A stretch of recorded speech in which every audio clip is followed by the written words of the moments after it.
There's a channel on YouTube, Too Stupid to Exist. And it goes into science fiction and different movies and stuff about societies and things that are too stupid to exist in reality. And it's a fun channel.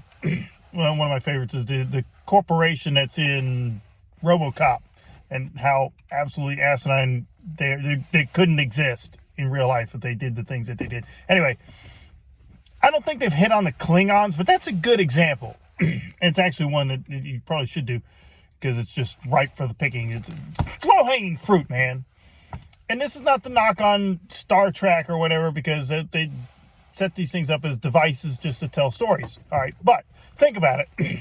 The Klingons, completely warlike, totally involved in the warrior way, right? They don't value anything else. The top thing is to be a warrior. That's their thing. And a society like that would never get out of the Stone Age. Maybe the Bronze Age. Okay, make some better weapons. But creating space travel and faster than light speed, warp speed, where are all the geeky rocket scientists, Klingons with pocket protectors and shit that would develop that? Okay, I say that to say this, to set this up. Things happen for a reason. There are conditions that have to be met for other things to happen, like technological development. It's why Western culture has been so dominant and has invented the vast majority of things. Yeah, I know. The Chinese had gunpowder, whatever. But what did they do with it? There have been things that have come from other areas. But by and large, the point is, Western culture has been at the forefront. Western civilization. That's why we study Western civilization. Not just because we're from it in school.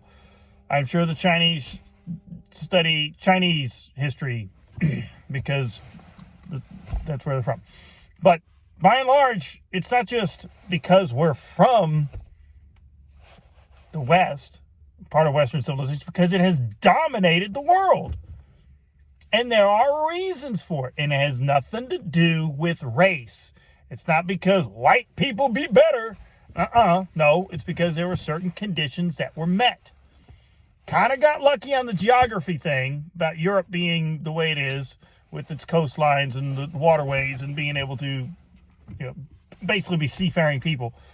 That's not to say, though, that there weren't other things involved, like Western philosophy and Christianity. Western civilization is pretty much based on those things. The philosophers of ancient Greece and Rome, Socrates, Aristotle, Plato, they're all those characters, those guys.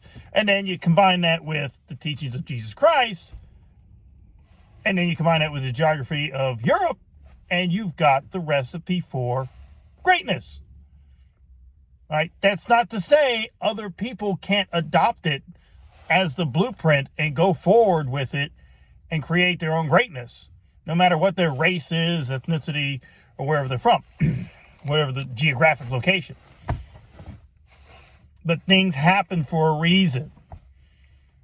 And people, leftists, big government type socialists, just kind of act like, yeah, eventually that, smartphones would have happened. Eventually somebody, is going to invent the microchip and somebody's going to invent the wheel. Somebody's going to invent this. Somebody's going to invent the train, the car, the rocket. And, just given enough time, other people would reach the moon too. No. You think that if you had isolated the Americas, North and South, from European exploration or sub-Saharan Africa, just isolated it, that they would eventually come up with... They haven't written language, for crying out loud, much less the wheel. There are conditions there. Granted, they didn't, like the American Indians, didn't have horses until they were introduced. So, why would they invent a cart when you don't have an animal to pull it? I get it.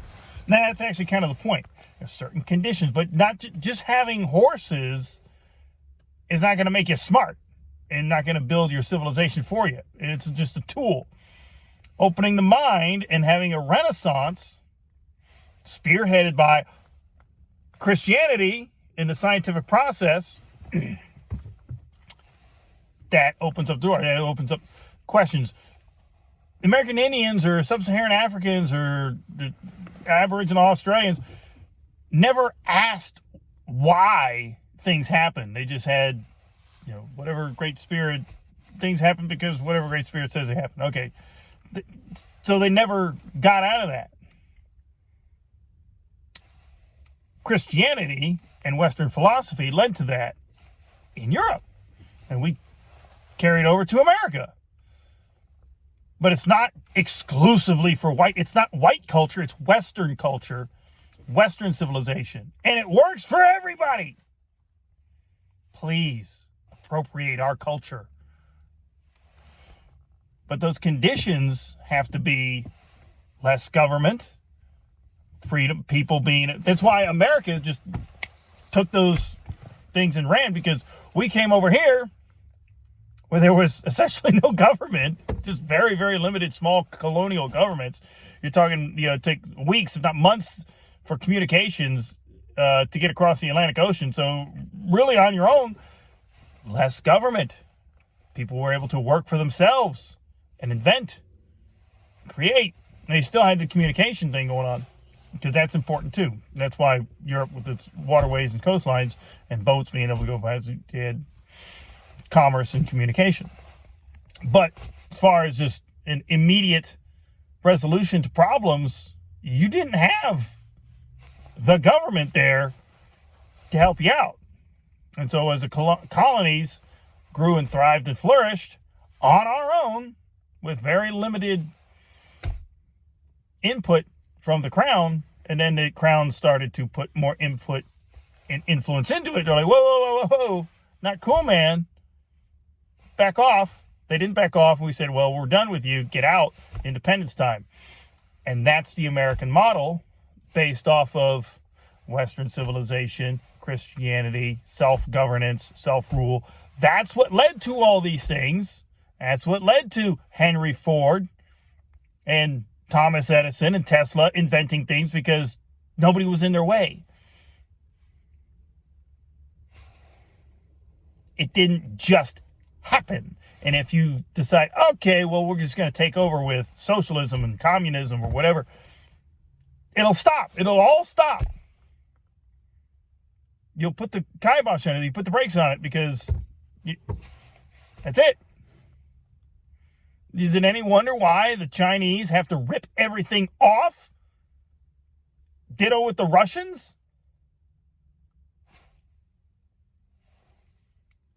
Be excellent to each other. Sic Semper Tyrannis. Long live the Republic. God bless.